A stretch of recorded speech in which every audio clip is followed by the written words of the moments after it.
நெல்லை மாநகராட்சி பகுதிகளில் உள்ள ஆக்கிரமிப்புகளை 24 மணி நேரத்திற்குள் அகற்ற விதிக்கப்பட்டிருந்த கெடு முடிந்ததால் வண்ணாரப்பேட்டை முதல் டவுன் வரை உள்ள ஆக்கிரமிப்புகள் அகற்றும் பணி தொடங்கியுள்ளது.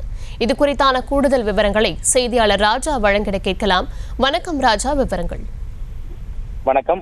நெல்லை மாநகர பகுதிகளில் வாகன போக்குவரத்து மற்றும் பொதுமக்களுக்கு இடையூறாக உள்ள ஆக்கிரமிப்புகள் மற்றும் கட்டிட வேலைகளில் உள்ள கழிவுகளை போக்குவரத்து மற்றும் பொதுமக்களுக்கு இடையூறாகவோ கழிவுநீர் கால்வாயில் கொட்டவும் கூடாது.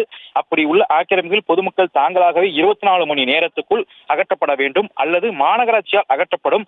இப்படி அகற்றப்படும் பொருட்கள் திரும்ப தரப்படாது. மேலும் ஆக்கிரமிப்பு அகற்றுவதற்கான செலவுகளையும் அபராதமும் விதிக்கப்படும் என மாநகராட்சி ஆணையாளர் நேற்று முன்தினம் எச்சரிக்கை விடுத்திருந்தார்.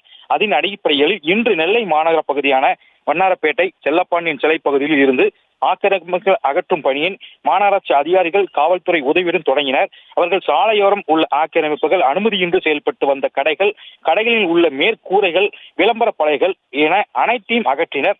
மேலும் தனியார் நிறுவனத்திற்காக நிறுத்தப்பட்டிருந்த ஜெனரேட்டரை உடனடியாக அகற்ற வலியுறுத்தியதோடு அவற்றுக்கும் அபராத தொகையும் விதித்தனர். தொடர்ந்து மாநகராட்சி அதிகாரிகள் வண்ணாரப்பேட்டை பகுதியில் இருந்து நெல்லையப்பர் நெடுஞ்சாலை ஆக்கிரமிப்புகள் அகற்றி வருகின்றனர்.